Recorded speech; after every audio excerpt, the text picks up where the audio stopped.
Hello dear बच्चा party, welcome back my YouTube channel बच्चा party science. तो बच्चे लोग कैसे हो आप सभी? आई होप आप सभी अच्छे होंगे, स्वस्थ होंगे। जैसे आप सबको पता है कि हमने इससे पहले वाला चैप्टर पढ़ लिया है, 9 चैप्टर। अगर आपने वो वीडियो नहीं देखी है तो डिस्क्रिप्शन में आपको नीचे लिंक दी गई है, एक बार आप उसे चेकआउट कर सकते हो। तो आज हम पढ़ने जा रहे हैं नया chapter, 10th chapter, respiration in organism. तो इस चैप्टर से तो आपको पता चल गया ना, रेस्पिरेशन क्या होता है? सांस लेना, ठीक है। जो हम सांस को इनहेल और एक्सहेल करते हैं उसको कहते हैं हम रेस्पिरेशन। और ऑर्गेनिज्म मतलब जैसे कोई भी लिविंग ऑर्गेनिज्म हो गए, ह्यूमन बींग्स हो गए या फिर कोई भी एनिमल्स हो गए, ये सांस लेते हैं। ऑर्गेनिज्म सांस लेती है, ठीक है। आज हम इस चैप्टर को पढ़ेंगे, किस तरह से हम रेस्पिरेशन करते हैं, क्यों ज़रूरी होता है हमारे लिए। तो इसमें हम आज इंट्रोडक्शन पढ़ेंगे, व्हाई डू वी रेस्पायर और ब्रीथिंग। ये 3 टॉपिक आज हम पढ़ेंगे अच्छे से। तो आते हैं हम सबसे पहले इंट्रोडक्शन में। One day Boojho was early waiting to meet his grand parent who were coming to the town after year. तो इस कहानी में क्या होता है, पहले जो भूजो होता है वो अपने ग्रैंड पेरेंट्स का वेट करता रहता है जो टाउन आती है बहुत लंबे समय के बाद। He was in a real hurry as he wanted to receive them at the bus stop. और उसको बहुत जल्दी हुई रहती है कि मुझे जल्दी से जल्दी अपनी दादी को लाना है बस स्टॉप से और घर ले जाना है। He run fast and reach the bus stop in a few minutes. वो बहुत तेज भागने लग जाता है और पहुंच जाता है बस स्टॉप में कुछ ही मिनट में। He was breathing rapidly. His grandmother asked him why he was breathing so fast. अब देखो, जब कोई मिलने आता है तो हमें कितनी खुशी होती है, तो हम उनको मिलने जाते हैं। तो वैसे ही भागते भागते जाता है अपनी ग्रैंड पेरेंट्स से मिलने के लिए। और जैसे ही वो पहुंचता है तो वो सांस लेना स्टार्ट कर देता है बहुत तेज तेज से, रैपिडली। जैसे हम भागते हैं तो आपको लगता है ना कि आपकी सांस बहुत तेज तेज चलने स्टार्ट हो जाती है, तो उसी तरह से बूजो के साथ होता है। और उसकी ग्रैंड पेरेंट पूछती है कि बूजो, तुम्हें क्या हुआ, इतनी तेज तेज सांसें क्यों ले रहे हो तुम? Bujo told her that he came running all the way but the question got stuck in his mind. Bujo बोलता है अपनी दादी से कि मैं बहुत तेज दौड़ के आया, कहाँ कहाँ नहीं ढूंढा आपको, और तब जाके यहाँ पहुंचा हूँ मैं, इसलिए मुझे ऐसा हो रहा है कि मेरी सांसें बहुत तेज तेज चल रही है। पर लेकिन ये क्वेश्चन थोड़ा माइंड को स्टक करने वाला है।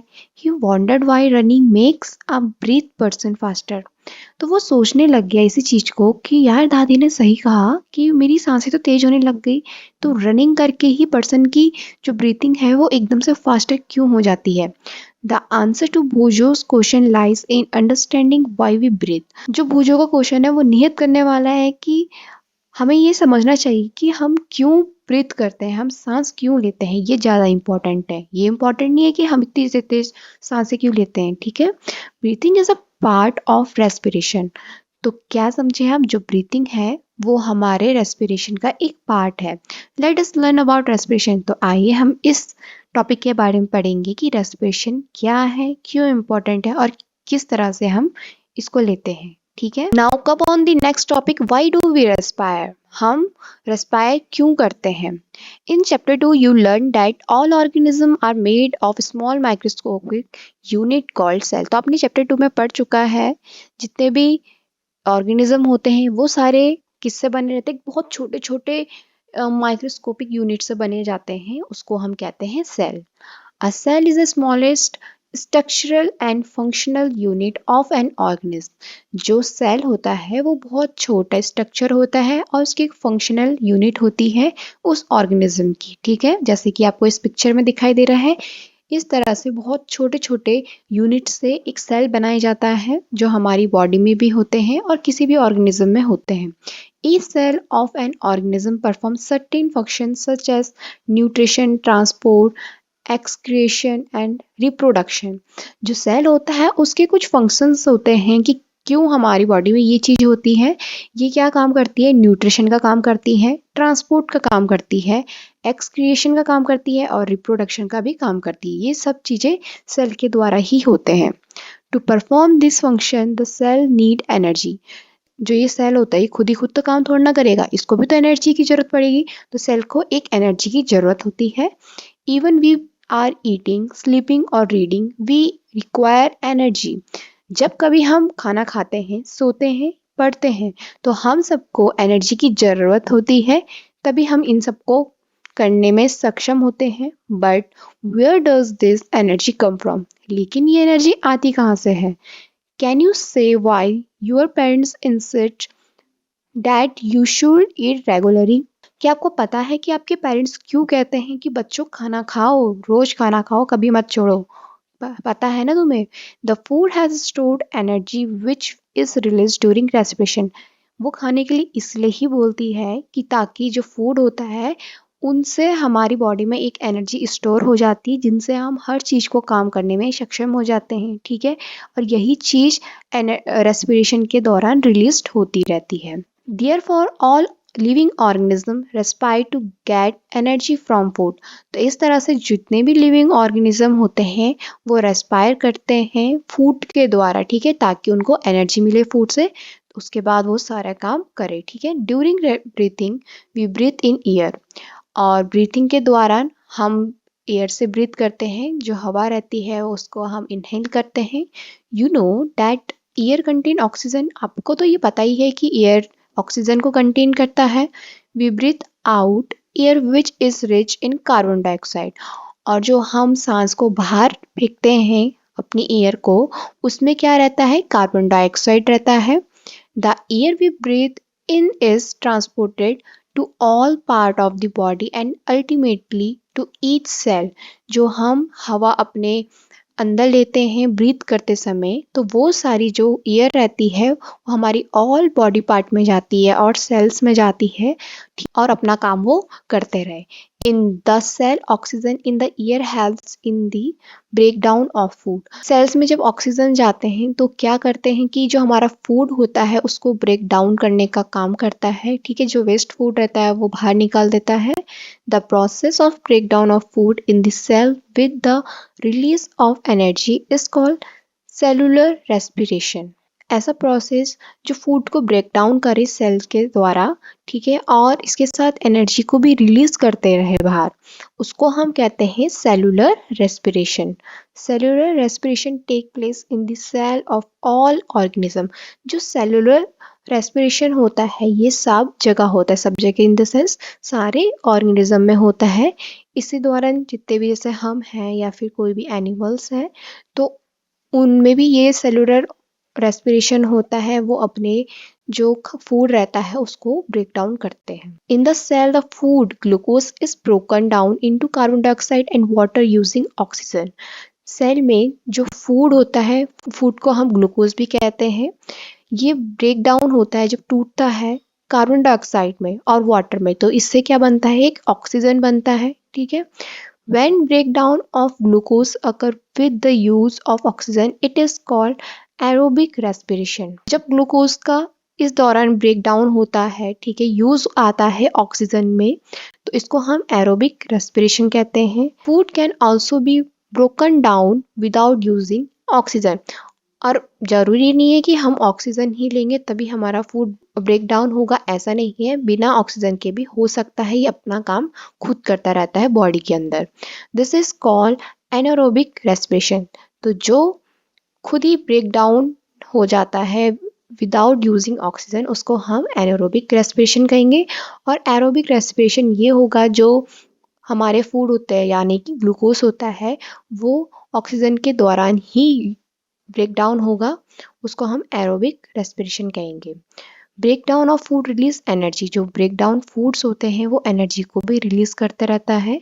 जैसे कि यहाँ पे एक मेथड दिया गया है, जो ग्लूकोज होता है किसके प्रेजेंस में होता है? ऑक्सीजन के प्रेजेंस में होता है। ग्लूकोज मतलब फूड, ये सब चीज़ ऑक्सीजन के प्रेजेंस में करता है।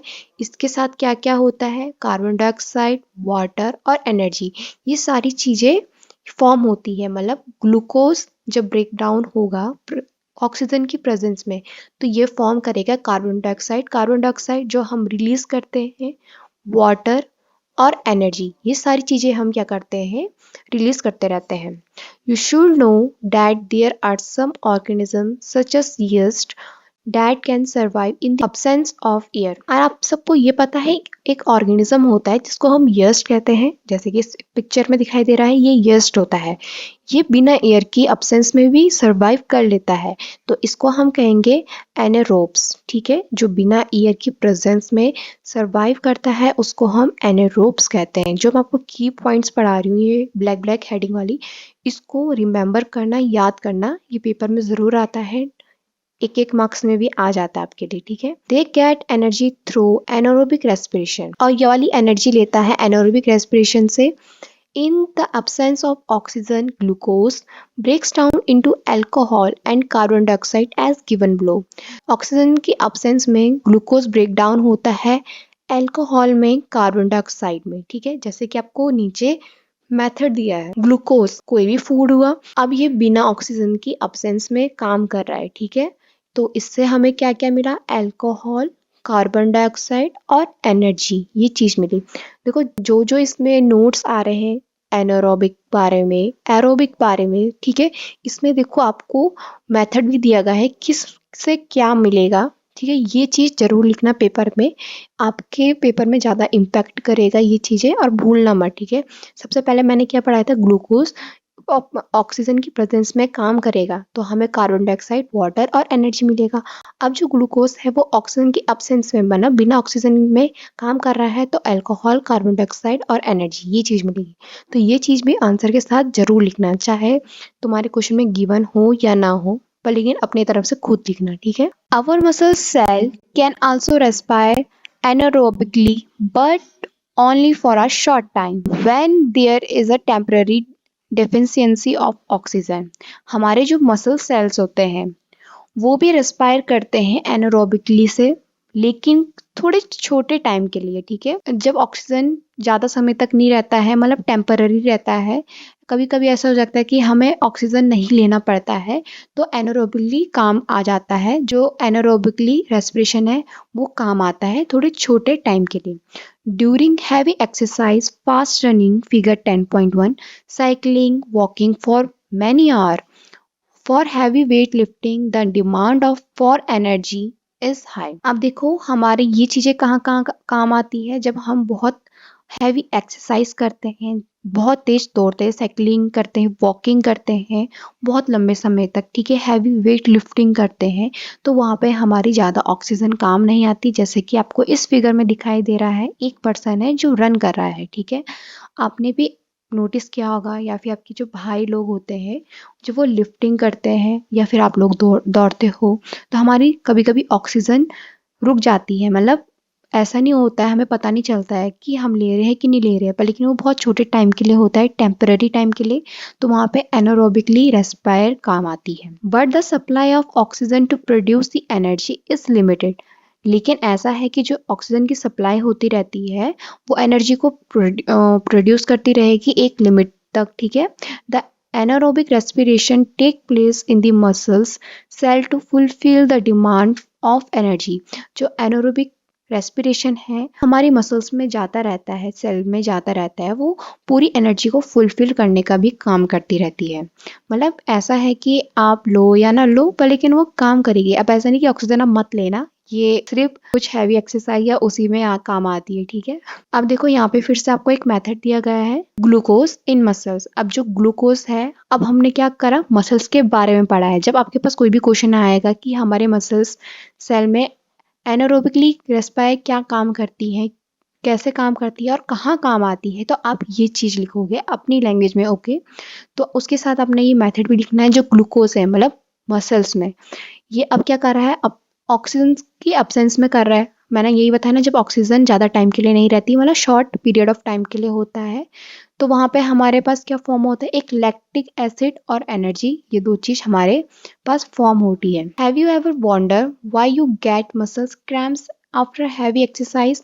क्या आप सबको पता है कि आपके जो मसल्स होते हैं वो दुखने या फिर क्रैम्प्स करने क्यों लग जाते हैं हैवी एक्सरसाइज के बाद। The cramps occur when muscle cell respire anaerobically. ये इसलिए होता है कि हमारे जो मसल सेल्स होते हैं वो एनारोबिकली रेस्पायर करने लग जाते हैं। अब आपने देखा होगा कि जब आप पीटी करते हो बहुत टाइम के बाद स्कूल में, या फिर कोई भी एक्सरसाइज करते हो बहुत लंबे समय के बाद, तो हमारी जो बॉडी है वो थोड़ी अकड़ने लग जाती है, दर्द होती है हमारे बॉडी, मतलब जो हमारी मसल्स होती है वो दर्द होने लग जाती है। The partial breakdown of glucose produce lactic acid, जो पार्शियली ब्रेकडाउन होते रहते हैं ग्लूकोज बिना अब्सेंस के, ऑक्सीजन की अब्सेंस में, तो ये लैक्टिक एसिड को प्रोड्यूस करता है। The accumulation of lactic acid cause muscles cramps, तो इसी वजह से जो लैक्टिक एसिड प्रोड्यूस हुआ है उसी से हमारी मसल्स में क्रैम्प्स आते हैं। We get relief from cramps after a hot water bath और अ मसाज, इससे रिलीफ पाने के लिए हम हॉट वाटर बाथ मतलब गर्म पानी का सेकन करते हैं या फिर कोई भी मसाज करते हैं। You can gas why it is so, क्या आप गैस कर सकते हो कि ऐसा ही क्यों होता है, इनकी ज़रूरत क्यों पड़ती है?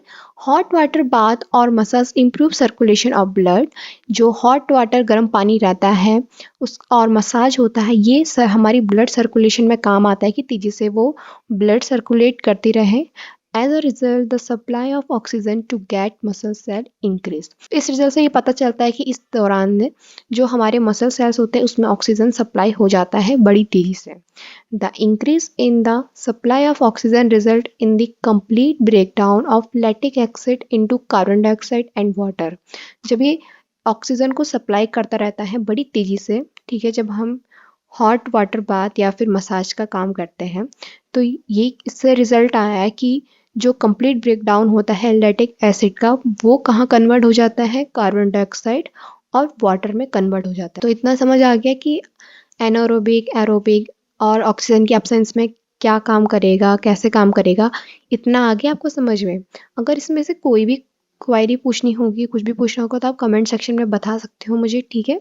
Now come on the next topic, breathing. तो अब हम ब्रीथिंग के बारे में पढ़ेंगे। एक्टिविटी 10.1 दी गई है। Close your nostril and mouth tightly and look at watch, what did you feel after some time. इस एक्टिविटी में आपने अपने किया होगा, कई बार तो बच्चे लोग करते ही हैं कि आपकी जो नाक है और अपना माउथ है उसको आप टाइटली सब बंद कर दो, ठीक है, और फील करो कि आपको क्या महसूस हो रहा है, कितने टाइम तक आप ऐसे कर सकते हो। How long were you able to keep both of them close, कितनी देर तक आप इस चीज़ को कर सकते हो, बताओ। अब भाई अपने टाइम पे तो मतलब छोटे में तो करा होगा, अभी भी करते होंगे कोई कोई, जो बड़े शेर बनते रहते हैं भाई हम तो इतनी देर तक रह सकते हैं, ठीक है, तो ऐसा करने की कोई ज़रूरत नहीं है।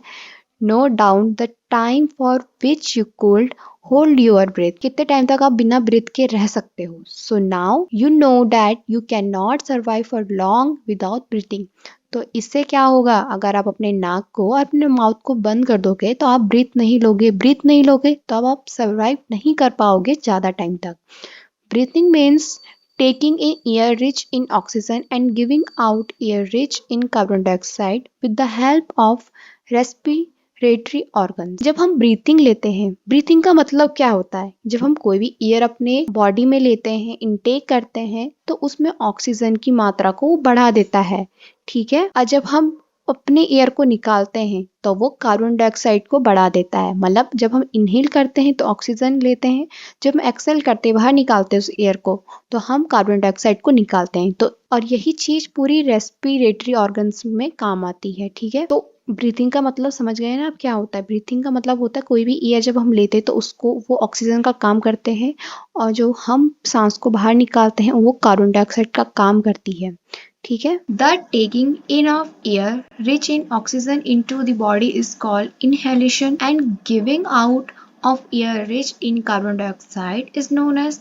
एक्सहेलेशन। तो जो हम एयर को लेते हैं जिसमें ऑक्सीजन की मात्रा ज़्यादा रहती है उसको हम इनहेलेशन कहते हैं। इनहेलेशन मतलब अब एयर को अंदर लेना, ठीक है, इन मतलब अंदर लेना, और जो हम एयर को बाहर फेंकते हैं जिसमें कार्बन डाइऑक्साइड ज़्यादा मात्रा में रहती है उसको हम एक्सहेलेशन कहते हैं।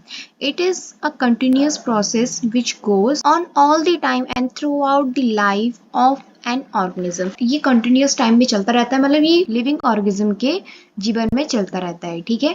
The number of time of person breathe in a minute in term as the breathing rate.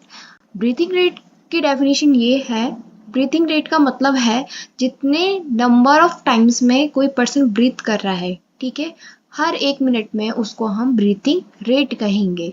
मतलब जैसे आप 1 मिनट में या कुछ सेकंड में जितनी भी आप ब्रीथ कर सकते हो, 1 बार, 2 बार, 3 बार, ठीक है, आपने काउंट डाउन करना है, तो हम उसको कहेंगे ब्रीथिंग रेट।